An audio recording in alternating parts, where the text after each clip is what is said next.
بسم اللہ الرحمن الرحیم نحمده ونصلی علی رسوله الکریم اما بعد اعوذ باللہ من الشیطان الرجیم بسم اللہ الرحمن الرحیم سبحانک لا علم لنا الا ما علمتنا انک انت العلیم الحکیم وقال تعالی ذکر فإن الذکرى تنفع المؤمنین صدق اللہ العظیم وقال رسول اللہ صلی اللہ علیہ وسلم من سلک طریقا یبتغی علما سہل اللہ لہ طریقا الی الجنہ۔ آپ لوگ خوش نصیب ہیں کہ اللہ رب العزت نے آپ لوگوں کو علم دین حاصل کرنے کے لیے چنا ہے۔ خوش نصیب قوم کی بہن بیٹیاں ہیں آپ لوگ، اور آپ صلی اللہ علیہ وسلم کا ارشاد ہے جو کوئی ایسے راستے میں چلتا ہے جس میں وہ علم دین حاصل کرنے کے لیے کوشش محنت مشقت برداشت کرتا ہے تو اللہ تعالیٰ اس کے لیے جنت کا راستہ آسان کر دیتے ہیں۔ اب گویا آپ لوگ جنتی راستے پر چل رہی ہو۔ اب جنتی راستے پر چلتے رہنا انسان کو جنت تک پہنچا دیتا ہے۔ کوئی بھی راستہ ہو اس راستے پر ہم چلتے رہیں اور آگے ہماری منزل ہو تو منزل تک انسان پہنچ جاتا ہے۔ اب یہ جنتی راستہ اللہ رب العزت نے آپ حضرات کو دے دیا ہے۔ اب یہ آپ کا کام ہے اس جنتی راستے پر چلتے چلتے چلتے جنت تک پہنچ جائے۔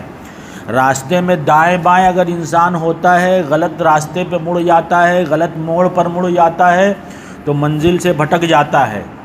تو اب یہ جنتی راستہ اللہ نے آپ کی رہبری رہنمائی کر دی ہے اس راستے کی۔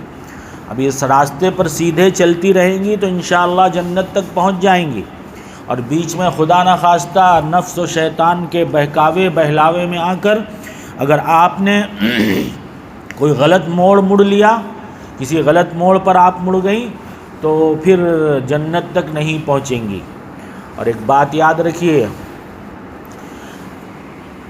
نسلوں کی پرورش آپ لوگوں کی گود میں ہوتی ہے، ماؤں بہنوں بیٹیوں کی گود میں نسلوں کی پرورش ہوتی ہے۔ آپ اپنی اچھی بہترین تربیت کیے رہیں گی، دیندار بنی رہیں گی، دینی مزاج پیدا کیے رہیں گی تو آگے چل کر آپ اپنی نسلوں کی اچھی بہترین تربیت کر سکیں گی۔ پھر یہ نسلیں قوم و ملت کے لیے نفع مند اور سود مند اور فائدہ مند ہوں گی۔ آج ہماری ماؤں بہنوں بیٹیوں کی کوکھیں گودیں سونی ہو گئی ہیں، ان کی کوکھ اور گود میں اچھے بہترین افراد کی تربیت نہیں ہو پا رہی۔ وجہ یہی ہے کہ ان کی خود اچھی تربیت نہیں ہوئی، دینی مزاج نہیں پیدا ہوا، اللہ رسول کی پہچان انہوں نے خود اپنی نہیں کی، اور اللہ سے تعلق پیدا نہیں کیا، اللہ سے لو نہیں لگایا تو اپنی نسلوں کی اچھی تربیت نہیں کرتی۔ اللہ نے آپ لوگوں کے اندر ایک ایسا ملکہ پیدا کیا ہے کہ اچھے اچھے لوہے آپ کے وہاں آ کر موم ہو جاتے ہیں۔ کوئی کسی بہن بیٹی کا نکاح ہوا، کہیں شوہر آزاد خیال تھے، اچھے نہیں تھے، لیکن اس بہن بیٹی نے محبت پیار سے ان کو سمجھایا، دینی باتیں بتائی، اللہ رسول کی پہچان کروائی، اور دھیرے دھیرے کر کے ان کو شریعت و سنت کا پابند کر دیا۔ پیار محبت سے جیسے دنیا کے کام ہم نکال لیتے ہیں اپنے شوہروں سے، اپنے گھر والوں سے، بھائی بہن باپ سے، ایسے ہی دینی اعتبار سے دینی چیز بھی ان کو پیار محبت سے ہم منوا سکتی ہیں آپ لوگ انشاءاللہ۔ کہتی ہیں انہوں نے خود واقعہ بیان کیا کہ میں نے اپنے شوہر سے کہا ماشاءاللہ آپ بڑے خوبصورت نظر آتے ہیں، آپ بڑے خوبصورت نظر آتے ہیں، اگر چہرے پر داڑھی بڑھا لیں تو اور حسین دکھیں گے، اور اچھے لگیں گے۔ کون انسان ہے جس کی تعریف کی جائے اور اس کو حسین اور خوبصورت کہا جائے اسے اچھا نہیں لگے گا؟ تو بیوی کے ایک بار دو بار تین بار کہنے سے شوہر نے چہرے پر سنت بڑھا لی، ایک بڑے گناہ سے اس نے اپنے شوہر کو بچا لیا۔ کچھ دن گزرا، پھر بیوی نے کہا اگر آپ جو ہے یہ پینٹ شرٹ نکال کر اولیاء اور صلحاء کا لباس کرتا پیجامہ پہنے اور اچھے لگیں گے۔ دو چار بار کہا، شوہر کے سمجھ میں بات آ گئی تو اس نے کیا ہے اپنا لباس بھی تبدیل کر دیا، سر سے پیر تک شریعت اور سنت کا پابند بنا لیا۔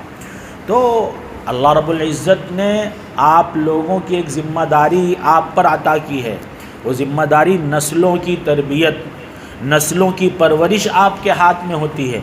آپ کا کام ہے اس کی کیسی تربیت اور پرورش کرتی، اپنی تربیت اور اپنی اصلاح اور صلاح و فلاح آپ کیے رہیں گی تو آئندہ چل کر اب آپ کے گود میں اور آپ کی اس میں جو پرورش میں آپ کی نسل ہوگی وہ بھی دیندار ہوگی۔ نسلیں دیندار ہوں گی تو کیا ہوگا، دین ایمان محفوظ رہے گا ہمارے نسلوں کا، اور دیندار نسلیں ہوں گی تو والدین کے حقوق ادا کریں گی، اور ان کا جو ذمہ داری اللہ رب العزت نے ان پر عائد کی ہے وہ ذمہ داری کو نبھانے کی کوشش کریں گی۔ اور نسلیں بے دین اور بد دین رہیں گی تو کیا ہوگا، ماں باپ جب بوڑھے ہو جائیں گے تو ان کو بوجھ محسوس کرنے لگیں گے، ان کو لگے گا کہ یہ بوجھ ہے، تو پھر بوڑھے ماں باپ کو گھر میں رکھنے کے بجائے اولڈ ہوم میں بھیج دیں گے، جہاں بوڑھے لوگ رہتے ہیں ان کے رہائش کا انتظام کیا جاتا ہے، ان گھروں میں بھیج دیں گے، اور پھر وہ بوڑھے لوگ کیا کریں گے، وہاں صرف اپنی اولاد کو سوچ کر یاد کر کے آنسو بہائیں گے۔ ایک بات یاد رکھیے، یہ عدلے بدلے کی دنیا ہے۔ ہمارے والد صاحب نور اللہ مرقدہ فرمایا کرتے تھے یہ عدلہ بدلہ کی دنیا ہے، ہم اگر کسی کا حق مارے رہیں گے تو بعد میں وہ ہمارا حق ضائع کر دے گا۔ تو بہرحال اللہ رب العزت نے آپ لوگوں کو ایک بہترین اچھا موقع دیا ہے، دینی ماحول دیا ہے، دینی ماحول میں آپ زندگی گزار رہی ہیں اور جنتی راستے پر چل رہی ہیں۔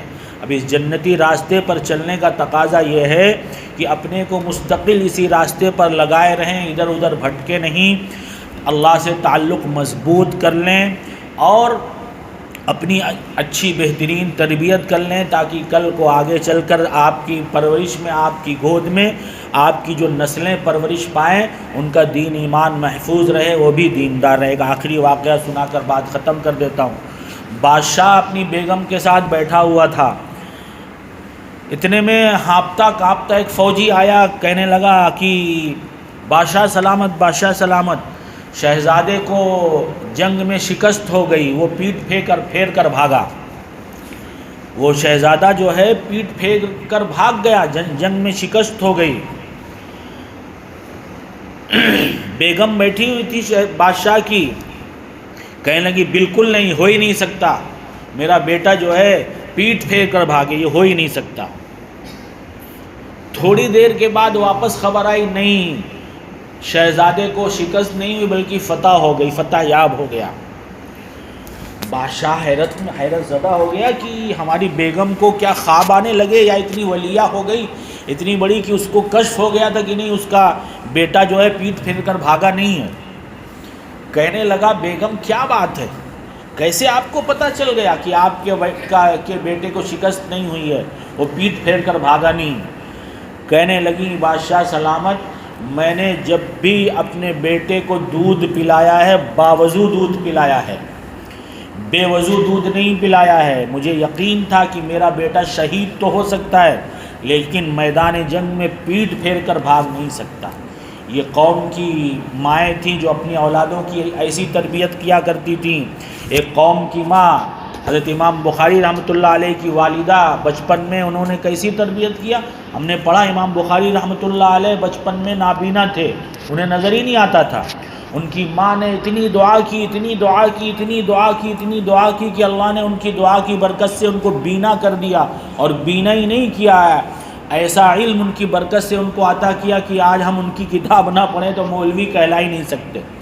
تو یہ ایک زمانہ تھا قوم کی مائیں اپنی اولادوں کی ایسی تربیت کیا کرتی تھی کہ ان کی اولاد آگے چل کر دین کے داعی شہدائی بنا کرتے تھے، دین کے بڑے بڑے کام ان سے ہوا کرتے تھے، دین کی حفاظت کے لیے سر دھڑ کی بازی لگا دیا کرتے تھے۔ آج چونکہ ہم اپنی اولادوں کی دینی تربیت نہیں کرتے، خود اپنا دینی مزاج نہیں ہوتا، ماحول معاشرے کو دیکھ کر زندگی گزارتے ہیں، اور یہ سوشل میڈیا وغیرہ ایسا آ گیا، اور تو آج ہماری بہن بیٹیاں یہ پڑوس ملک کی سیریلوں کو دیکھ کر زندگی گزارتی ہیں، اسی کے مطابق اپنے کو آپ کو ڈھالنے کی کوشش۔ اللہ رب العزت نے ان چیزوں سے ہم کو منع فرمایا ہے۔ بہرحال مختصر سی بات ہم نے عرض کیا، اللہ رب العزت ہم سبوں کو صحیح سمجھ کی توفیق دے، ہمیں اپنی اچھی بہترین تربیت کرنے کی اللہ رب العزت توفیق عطا فرمائے، اور آئندہ چل کر ہماری نسلیں جو ہماری گودوں میں پلیں گی، اللہ رب العزت ان کی بھی اچھی بہترین تربیت کرنے والا بنائے۔ اللہ رب العزت قبول فرمائے۔ دعا کر لیں۔ الحمدللہ رب العالمین والصلاة والسلام علی سید الانبیاء والمرسلین وعلی آلہ الطیبین الطاہرین۔ اے اللہ کہنے سننے کو قبول فرما، اخلاص عطا فرما، عمل کی توفیق عطا فرما، قوم کی بچیوں کی اچھی بہترین تربیت فرما، قوم کی بچیوں کی اچھی بہترین تربیت فرما، دین کا داعیہ شہدائیہ بنا۔ اے کریم آئندہ ان کے گودوں میں جو ان کی نسلیں ان پرورش پائیں گی، انہیں اپنی نسلوں کی اچھی دینی تربیت کرنے کی توفیق عطا فرما، دینی ایمانی زندگی عطا فرما، معاشرہ سماج کی برائیوں سے بچنے کی توفیق عطا فرما، سوشل میڈیا وغیرہ کے فتنے جو رائج ہو چکے ہیں ان فتنوں سے بچنے کی توفیق عطا فرما، خصوصاً اسلام دشمن طاقتیں ہماری بہن بیٹیوں کے خلاف جو سازشیں کر رہے ہیں ان سازشوں سے بچنے کی توفیق عطا فرما، ان سازشوں سے قوم کی بہن بیٹیوں کی حفاظت فرما۔ اے کریم آقا اس وقت ہم نے جو مانگا عطا فرما، آئندہ جو مانگیں گے وہ بھی قبول فرما۔ آپ صلی اللہ علیہ وسلم نے جو خیرات و برکات مانگی ہے ہمیں عطا فرما، حاضرین مجلس کو عطا فرما، پوری امت کو عطا فرما۔ جن جن شرور فتن سے آپ صلی اللہ علیہ وسلم نے پناہ مانگا ہے ہمیں پناہ عطا فرما، حاضرین مجلس کو پناہ عطا فرما، پوری امت کو پناہ عطا فرما۔ ہماری دعاؤں کو محض اپنے فضل و کرم سے پوری امت کے حق میں قبول فرما۔ صلی اللہ تعالی علی خیر خلقہ محمد و آلہ و اصحابہ اجمعین برحمتک یا ارحم الراحمین۔ آمین آمین یا رب العالمین۔ استغفر اللہ۔